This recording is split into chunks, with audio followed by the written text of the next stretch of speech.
Dear students, দেখো আজ একটা গুরুত্বপূর্ণ বিষয় নিয়ে তোমাদের কাছে হাজির হয়েছি। আজ 2025 সালের এইচএস পরীক্ষার ইতিহাসের এমসিকিউ, গুরুত্বপূর্ণ এমসিকিউগুলো তোমাদের কাছে নিয়ে হাজির হয়েছি। এখান থেকে 100% কমন তোমরা পাবে।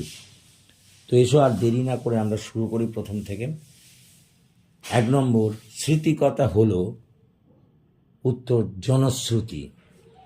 2 নম্বর, শিক্ষার উন্নতিকল্পে বছরে 1 লক্ষ টাকা বরাদ্দ করা হয়েছিল কোন আইনে? ড্যাশ দিয়ে উত্তর লেখো চার্টার আইনে। 3 নম্বর, ঈশ্বরের মতো সীমাহীন শক্তির অধিকারী হলেন? উত্তর কিংবদন্তির নায়ক। 4 নম্বর প্রশ্ন, চিরস্থায়ী বন্দোবস্তের প্রবর্তক হলেন? উত্তর লর্ড কর্নওয়ালিস। 5 নম্বর প্রশ্ন, মুসলিম লীগ গঠন করেছিলেন আগা খাঁ। দক্ষিণ পূর্ব এশিয়ার মালয়ে প্রথম উপনিবেশ গড়ে তুলেছিল ফ্রান্স। ম্যাকাও বন্দরটি অবস্থিত কোথায়? উত্তর চীনে। ইতিহাসের জনক কাকে বলা হয়? হেরোডোটাসকে। জালিয়ানওয়ালাবাগের ঘটনার প্রতিবাদে কাইজারি হিন্দ কে ত্যাগ করেছিলেন? মহাত্মা গান্ধী। কোন লোককথার মূল চরিত্র হলো মানুষ?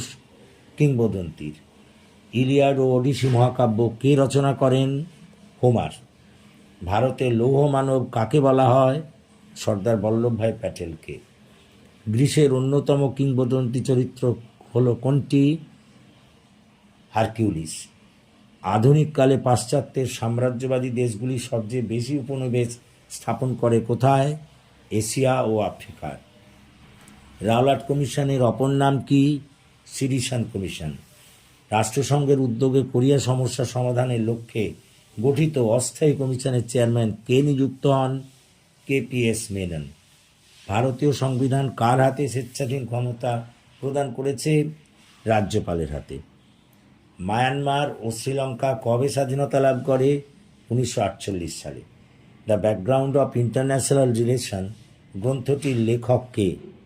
ড্যাশ দিয়ে লেখো চার্লস হজ।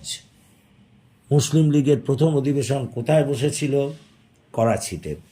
পাক সরকার কোন ভাষাকে পূর্ববঙ্গের ওপর চাপিয়ে দিতে চেয়েছিল? হিন্দিকে। জিন্না কোন অধিবেশনে তাঁর 14 দফা দাবি ঘোষণা করেন?